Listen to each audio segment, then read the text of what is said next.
So somebody finally asked them. Not you. You stopped asking a long time ago. Somebody else. Someone with weight. Someone they actually have to answer to. Not you. Not you. Not you. And not you. And not you. Sat down across from them and asked the one question they've been ducking for years.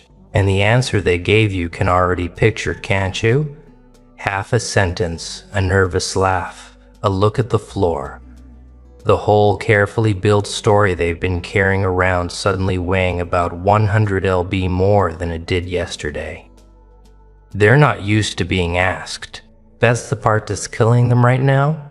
For years they were the ones doing the asking. They gotta set the tone. They gotta decide what version of events made it into the room. And now somebody flipped the chairs around and they don't know where to put their hands. Watch a person who spent their whole life controlling the narrative get asked a real question for the first time. It's almost embarrassing. They reach for the old lines and the lines don't fit anymore. Something's off. Something's missing. And the thing that's missing, the thing they finally need and don't have, is you. They needed you to still be reacting. They needed you to still be in the story they were telling. And you walked out of that story months ago. Stranger, here's how it actually went down. I'll tell you, because I've watched this exact thing happen more than once.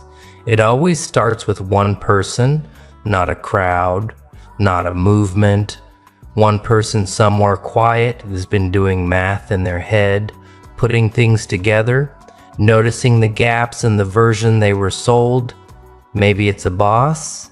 Maybe it's somebody at the top of the circle your enemies cared about getting into. Maybe it's somebody who watched what happened to you and never said anything at the time, but never forgot it either. And one ordinary afternoon, this person opens their mouth and goes, "Hold on. Wait, what actually happened there? That's the whole thing. That's the whole crack." One sentence and a question mark, and the people you used to fight with, they hear about it from somebody else first. That's important. They don't get to be in the room when it happens. They find out the way the rest of us find out things sideways through a text from a friend who heard it from a friend. And the second they read that message, something in their stomach does a slow turn because they know. They've always known. Some part of them has been bracing for this for a long time and pretending they weren't. You can lie comfortably for years. You absolutely can. But you cannot lie comfortably forever. Lies have a shelf life. They start to smell, and the people standing closest to them are always the first to notice. Now watch what happens next, because this is the part nobody talks about. They don't all react the same way. They split into types. Pay attention because you probably know exactly which of your people is which. There's the ones who double down. You know these ones? They get louder. They tell the same story but harder. They add details that weren't there before. They get aggressive with anyone who asks a follow-up question because aggression is the only tool they've got left. And they're running out of those too. These are the ones who can't admit they were wrong even to themselves. Because if they were wrong about you, they'd have to look at every other thing they were ever sure about. And that's a door they can't open. So they're going to keep talking, loud and confident and a little too fast. Let them. Loud people running out of material is one of the most satisfying things you'll ever watch. Then there's the ones who go quiet. Suddenly you'll feel it. People who used to have a lot to say about you just don't anymore. They got busy. They got reflective. They had a thing come up. These are the smart ones. Honestly, they saw the wind change and they're not going to be standing in front of it when it really starts blowing. They didn't repent. They didn't reconsider. They just calculated. They figured out that defending the old story has gone from cheap to expensive overnight, and they got out of the trade. Don't mistake their silence for growth. It's just survival math.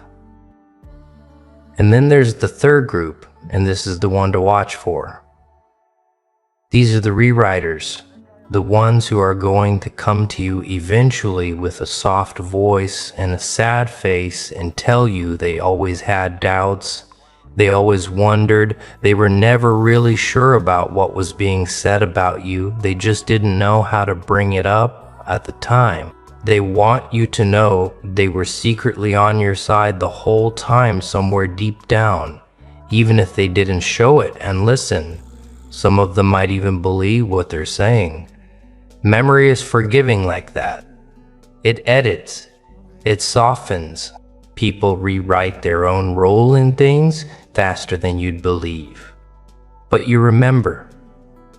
You remember exactly who was where when it mattered. You remember the silence. You remember the half smile when they walked past you. You don't owe anybody a re-edit of a story you lived through.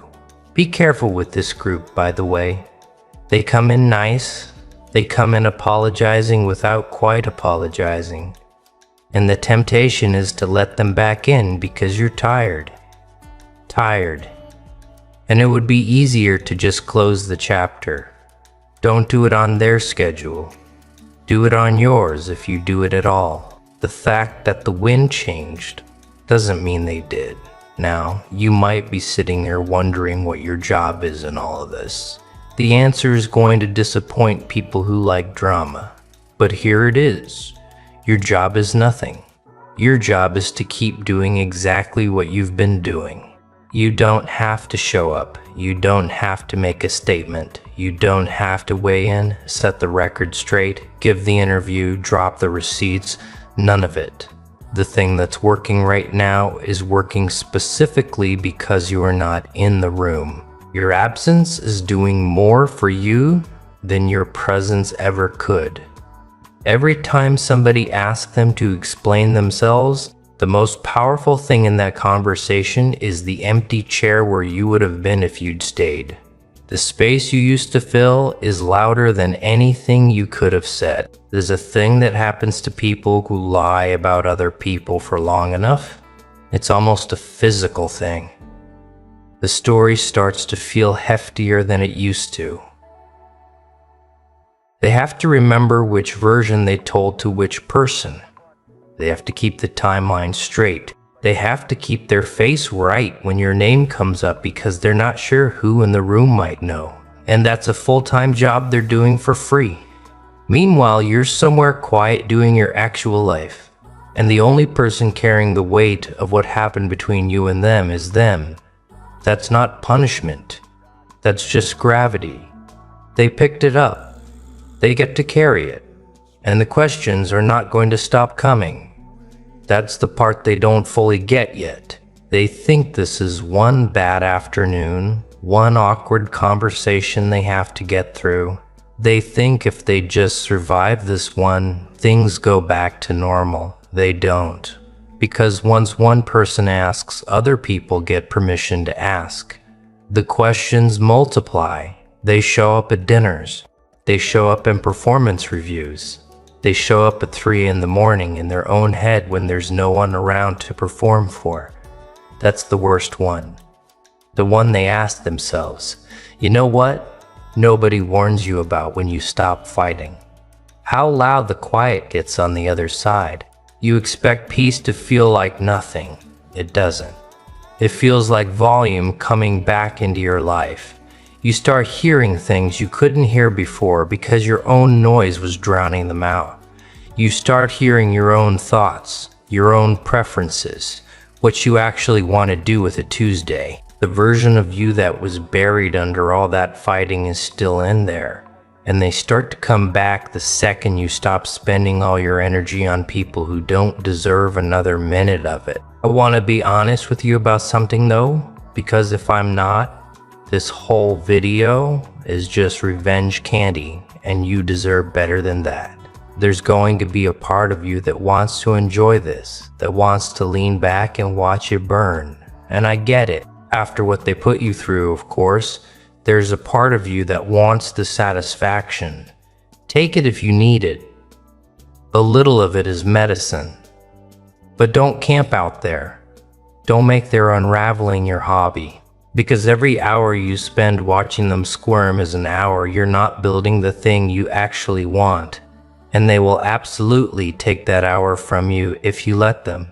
Even now, even from a distance, don't give it to them. The cleanest revenge isn't watching them lose. It's looking up 6 months from now and realizing you forgot to check on what they were doing. Here's what's actually going to happen. In case you want to know the shape of it, some of them will fade out, just disappear from the conversation, the friend group, the circle, whatever it was. They won't make a big thing of it. They'll just stop being there. Some will try to come back to you.